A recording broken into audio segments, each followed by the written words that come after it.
What is up, wrestling fans? This is Kayfabe Chronicles with your host, JP. Well, I completely forgot that I actually have a previous endeavor that I have to partake in this Sunday, so sadly there will be no live stream going on this week. However, in its place, I don't want to let you fans down, so I'm going to give to you my quick review in regards to Okada versus Omega Part 4 at this last weekend's New Japan Dominion pay-per-view. So, like I say, I've reviewed the past couple ones. Like I said, I'm slowly getting into New Japan. I'm slowly learning all of the guys, like, names and backstories and all that stuff. Great matches every freaking time I watch it. It's just, my issue that I have with it is I don't have a regular means to watch New Japan. There was, like, if I somehow signed up to their network, I believe they're coming out with, then yeah, I'd probably watch a lot more. But I will never, ever not watch a Kenny Omega match. Those of you guys know, I'm a Winnipeg boy. I've seen Kenny Omega numerous times. I've hung out with him. I've talked with him. Great guy, really nice, really humble to his fans. I said I watched him when he was in Premier Championship Wrestling here in Winnipeg, so I've been able to see his career grow to where it is now. So yeah, let's get down to brass tacks and let's talk about this match. So of course, storyline going into this match itself is that Kenny has been chasing this title. He's been chasing it for a while now, and he's never been able to clinch it. He's never been able to beat Okada when it matters. Very first time they fought at Wrestle Kingdom, not this previous one, the one before that. Great match. It was my pick for match of the year. Okada beat Kenny Omega.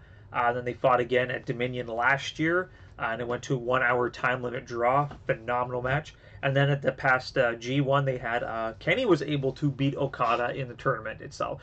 So this is kind of their rubber match going into it. Like I said, Kenny did beat Okada last time, but it wasn't for the title. So that's where this is kind of coming in. Overall, the match itself was just as I predicted for the first little bit. It started off. Sorry, just flipping my notes. Gotta get the notes. There we go. All right, there we go. So yeah, the match itself, it started off a little slow paced, like their previous ones. Just kind of doing some headlocks, some rest holds. First 15 minutes or so, nothing really fancy, nothing really special, in my opinion. To me, it really didn't hit until Kenny did the running plancha to the outside of the ring. Where he just ran and leapt over onto the ropes and out of the ring. Last time he tried it in their match, he ended up going through a table, wasn't able to hit. This time he completely just leveled Okada. It was absolutely great. Another great spot I really liked immediately after this, they kind of fought outside the ring for a little bit. They got onto the ring apron, and Okada delivered a tombstone piledriver on the ring apron. Great spot there. I'm surprised Kenny didn't die. Overall, pretty much though, like the very first fall happened a little bit shortly after this. Okada went for a Rainmaker, misses it. Kenny tries to do like a flipping pinning combination, kind of like a sunset flip, but not fully. However, Okada sits down on him, hooks his legs, and gets the 3 count. So it is 1-0 Okada going to this. Like I said, not a lot happened before the first fall. It was some decent stuff, but nothing that made you go, holy crap, in my opinion. Overall, though, like that, another great moment. A lot of outside the ring stuff that I really enjoyed. There was like a Hangman's DDT that happened where he hooked Kenny onto like the barricade, dropped his head down, really good. Kenny Omega immediately after that, after he got up, just starts chopping Okada. Like Kenny Omega has some of the best chops in the business, and just Okada was just not selling it. He's just like boom, boom, boom, and just Okada's just like. Ooh, I was just like, I just love that he completely just did not sell that at all. It probably hurt like a ton of bricks after that. A really cool superplex immediately happened after this. Okada got up onto the top rope. Kenny caught him and then did a superplex, but not a standard superplex. He did like kind of like a cross leg one. Like he kind of held his leg in a figure 4 position and proceeded to do the superplex. It looks like it hurt a big ton, but it did not. Kenny Omega kept trying to do the one-winged angel as usual numerous times during this match. Tried a couple table spots. It didn't happen. A lot of Rainmakers countered into other moves. A couple good ones on the floor, but nothing too crazy. A really sick spot that I loved is Kenny Omega managed to get a reverse Hurricanrana onto Okada on the mat, like on the floor.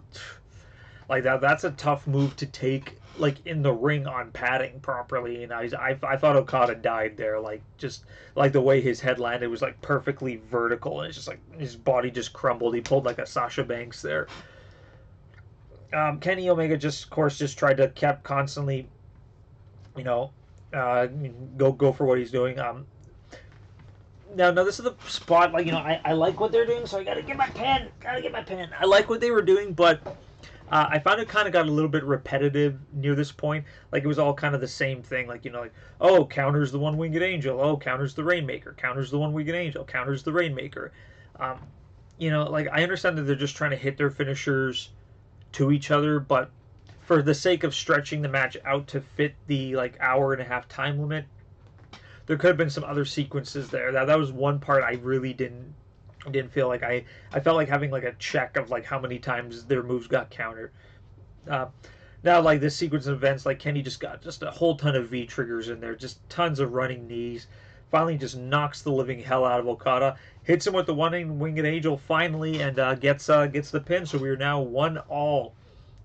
Okada's knocked out. Like, pretty much at the end of the falls, there's a 2-minute rest period. Okada is not getting up. So as soon as the bell rang, Kenny runs in there and tries to capitalize right off the bat, but Okada managed to kind of fall his way out there.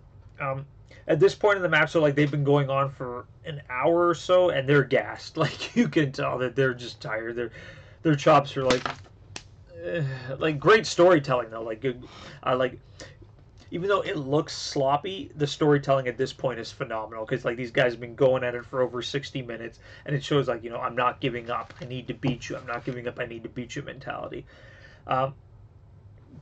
Kenny Omega tried for a Phoenix Splash at this point, completely just eats shit, just completely misses it.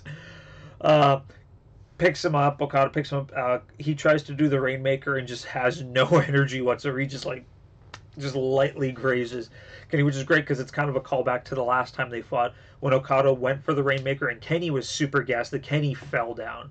So this time it was kind of the reverse role. I love what they did there. That was really cool. Okada manages to hit Kenny with 2 consecutive Rainmakers right after that, but he's unable to capitalize on the pin itself. Just couldn't do it. He goes for one more, but Kenny catches him into this really sick-looking German suplex near the end. I really loved. But once again, like I said, it was very repetitive in regards to the sequences, though. Like I said, the constant countering each other's finishing moves. So, of course, it ends with him trying for a Rainmaker, counters it and hits him with hits him with the one-winged angel. But, of course, he cannot pin because he's too close to the ropes. Both of them are just completely just knocked out in the center of the ring, but Kenny gets a huge burst of energy, gets a really sick-looking running V-trigger, knocks Okada out, hits him with the one-winged angel, and we have a new IWGP champion. Kenny Omega finally did it. He finally overcame his personal demons and beat Okada. Right after the match, he's celebrating. He doesn't even take his title. He's busy celebrating, and the Young Bucks, of course, the storyline, Young Bucks and Cody Rhodes and all that stuff, and Kenny Omega kind of had a falling out. But it was really nice to see that Kenny Omega kind of said screw all that, and he hugged the Young Bucks, got his title. They all kind of posed in the middle of the ring, so it's kind of a bittersweet reformation of the Bullet Club, which I think is great. Really good storytelling there. The way that this title picture storyline has been going on for over a year now, just shows how important that this title change is. Because Okada's held that belt for a really long time. Much longer than I think than anybody that I can think of off the top of my head. I'm not really big into the New Japan stuff personally, like I said earlier. But just him kind of passing the torch down to Kenny Omega now is just a huge deal. It opens up the chance for a lot of great storylines coming up. I'm really looking forward to seeing what goes on with Kenny finally having the belt, and of course the Young Bucks having every single tag team title known to man in New Japan. Where does Kota Ibushi fit into this? Where does Cody Rhodes fit into this? Just so many different storylines are going on right now. But like I said, if you guys haven't checked out any of New Japan stuff, I strongly recommend it. And I also strongly recommend that you watch it with the Japanese commentary, because these guys treat everything like it is like the greatest thing on earth. Like, I watched it with English commentary, you know, it's decent. Switch it over to Japanese, man. Like, they do a body slam, and it's like the greatest thing ever. It will just make you more in tune to the match itself. The thing I like the most about New Japan style wrestling is that they're not scared to do anything. Like you said, they did like a reverse Hurricanrana on the outside. They're flying through tables. They're hitting each other with like just lightning fast strikes and holds and grapples and everything. You never see that in WWE. You never see that because Vince is too scared of what could happen, of people getting injured. Which is why, like, you know, like the whole AJ Styles Shinsuke Nakamura feud's kind of not been great so far. Granted, I think it's going to... I think in Money in the Bank, I think it's going to be a great match. I think it's going to be the final thing that we want. But, like, watch Shinsuke and AJ's match from New Japan before. Like, New Japan style is just way different than the WWE style. It's just way harder hitting, way more exciting. Like I said, if I had an opportunity to watch it a lot more, I would. Overall, though, this match, great storytelling. Both guys just busted their asses off. I loved every second of it. But my only one gripe, though, was just the constant repetitiveness of the same kind of spot over and over again. Like I said, them constantly countering the finishing move into something, It's great that you can counter finishing moves. I get it, but it just gets tiring after a little while, especially when they do it like 6, 7, 8 times in the span of 3 minutes. That's where I was like there's nothing else we could have done there, sort of thing. It's like, you know, like the guy standing there with his Nintendo controller hitting that counter button, sort of thing. I know if my friends are watching this, you know exactly who you are. You know who you are, Mr. Counter. But yeah, great match. It's so tough to pick I'm still holding my heart in regards. I still think the first match was still my favorite one. But this one ranks up there as well, too. Like, the second one was great. The G1 one was great. This one was great. These guys can do no wrong when they fight each other. Like I said, when Kenny's in the ring with people, magic happens. I said, I've been saying it for years. I've been saying it since I was an 18-year-old here in Winnipeg, and I saw Kenny Omega wrestle for the first time. It was just amazing. I'm so proud of what he's accomplished in his career.